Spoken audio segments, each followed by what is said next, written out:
Clinton yesterday was stymied with a question. She was asked to explain the difference in a Democrat and a socialist. And she couldn't. And that's because there isn't any difference in a Democrat and a socialist. Hillary Clinton, I mentioned earlier that in the previous hour that she was stumped when asked to explain the difference between Democrats and socialists. It happened actually last night where Hillary was unable to explain the difference between Democrats and socialists. She said, you'd have to ask. I'm not one. This happened on PMSNBC. It was Chris Matthews asking her what the difference in a Democrat and a socialist is, and whether or not she identified as a socialist. And he said, no, I'm not a socialist. You have to go ask one. I don't know what a socialist is. I'm a Democrat. So she's fumbling the question. I mean, you would think somebody who is the presumptive Democrat nominee, smartest woman in the world, would have some kind of a retort, some kind of a quip, some kind of a response to this, some ability to think on her feet. It's like Trump said yesterday, she needs the biggest teleprompters in the world when she goes there. She's worse than Obama at this stuff. She can't speak off the cuff. She doesn't have natural political skills. Hillary's political skills are only useful when she's out of sight, behind the scenes, manipulating things. But her public political talents are non-existent. In fact, the only reason Hillary Clinton is even in politics today is because her last name is Clinton, and the Democrat Party thinks they owe her. But just her own resume, her own existence, her own talents, there's nothing that says this woman is destined to be president. There's nothing that says this woman's a cut above others. There's nothing that says this woman's smart, experienced, brilliant. None of that. I mean, this is anything but justified talent on display. So she's sitting there, she's fumbling the question. And Chris Matthews even gave her an out. Says, look, I'd say, Hillary, you're a pretty typical Democrat. But is that a question you want to answer? Would you rather not? She said, well, I can tell you what I am. I'm a progressive Democrat who likes to get things done and who believes that we're better off in this country when we're trying to solve problems together, getting people to work together. That's not what she's about. There isn't a Democrat in the world about that.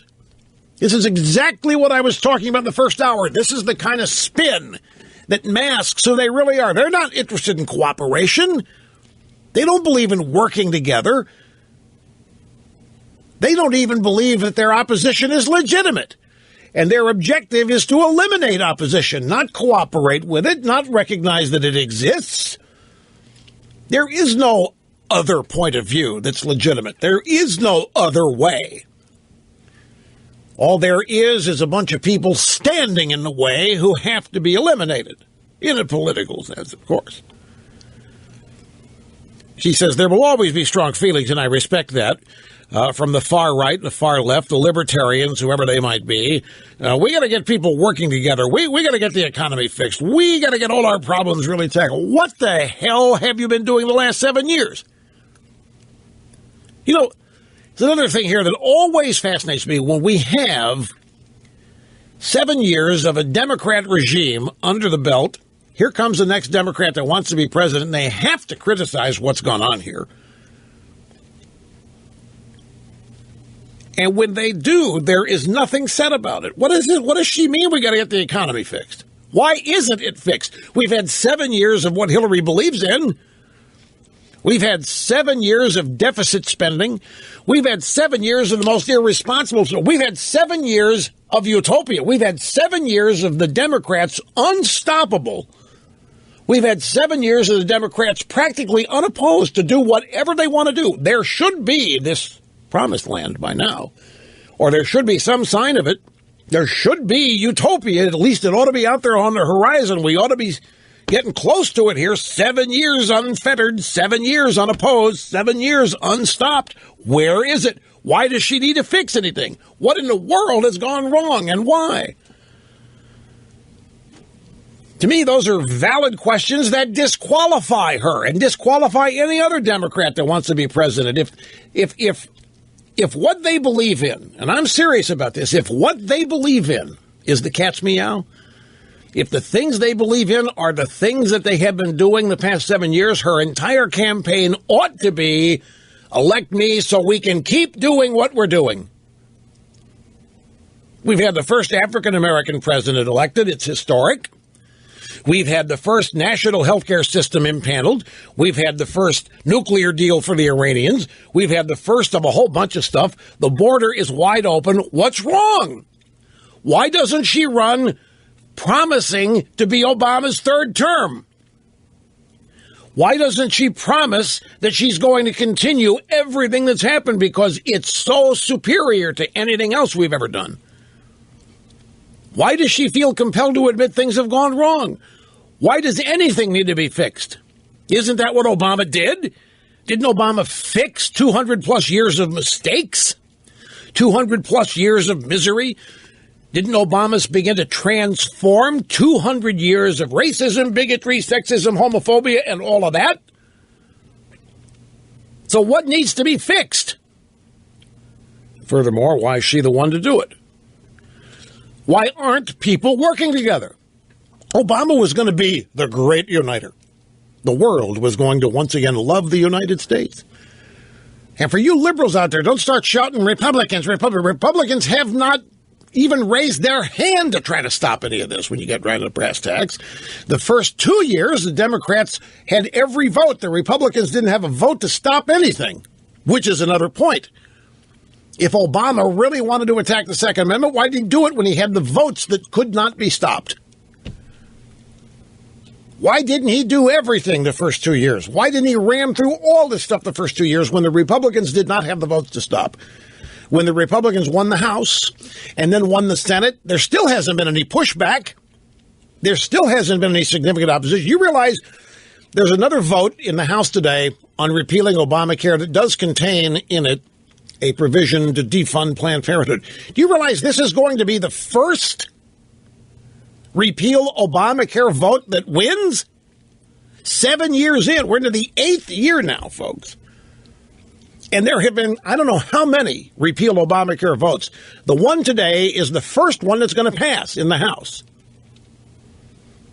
Now, it's going to get vetoed, don't misunderstand, but this is the first time now into our 8th year that there has actually been an expression of opposition to this. So my point here is, what in the world, Mrs. Clinton, has gone wrong? There hasn't been any opposition to what Obama's tried to do. There hasn't been any pushback. Not really. I mean, you've had some Republicans out there voicing opposition, but when it comes time to put action to the voice, there hasn't been much. I mean, you people on the Democrat side have had an open road and a free rail here. You haven't had anybody move in seriously try to stop you. So what's gone wrong? Why isn't she promising Obama's third term? Why isn't she saying we've begun to equalize things in the world? The Iranians are going to soon have a nuclear weapon. Up next, we want to make sure that Bashar Assad gets one. Why not continue what's been started here? Why not promise to open the northern border the same way they've opened the southern border? Why not promise to open New York City as a point of immigration for illegals, just like they have the southern border? If it's all so wonderful, why not promise more of it? Well, Mr. Limbaugh, you can see that the presidential polling data shows that many people think that we're on the wrong track. Many people not satisfied with the direction the country is going. The Obama approval numbers in the... So what? That never stopped them before. Why all of a sudden the American people know what's going on? Why all of a sudden the Democrats want to start listening to the American people? The American people are a bunch of nimrods at all times. The American people are to be governed against when necessary. Why all of a sudden start paying attention to public opinion? Why not say public opinion's rooted in racism? People just don't like Obama because he's African American, and just keep doing what we're doing. Bernie Sanders is. Bernie Sanders, his campaign? Bernie Sanders is saying, look, we got a good start on this. We're not going nearly fast enough as we move to the left. And Bernie Sanders is doing well out there. Much better than the drive-bys are telling you. Bernie Sanders is actually competitive in New Hampshire and Iowa right now. And they're not reporting that because that's nobody's supposed to know that.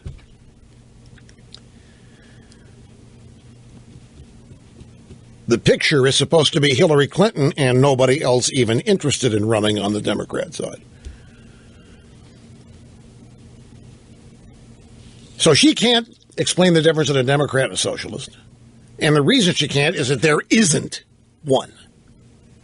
Not today. This is not the Democrat Party of JFK or even LBJ. This is the Democrat Party of the Politburo. And it is no different than socialism. I think I mentioned this on Monday. And it's purely an academic talking point here. But why even bother to collect taxes in terms of budgeting? We're $20 trillion in debt. Every day Obama's announcing spending on this and spending on that as though we have the money, and we don't. The fact that we don't have any money offers no limitation of what we spend at all. The fact that we don't have it, the fact that we, $20 trillion in debt, and every year have a massive budget deficit, we don't have the money for what we're spending it on. It doesn't stop them. So why even go to the pretense of collecting taxes? I mean, if you collect taxes to generate revenue in order to run the government, clearly these people don't care about revenue to run. They'll spend it when we don't have it, no matter where we don't have it, no matter how we don't get it. The amount of money raised in taxes is astronomically high, but it's a drop in a barrel compared to what we spend. Anyway, I take a break here, folks. Hang in there, be tough. We will continue, and as promised, we'll come back and get started on the phones. Don't go away.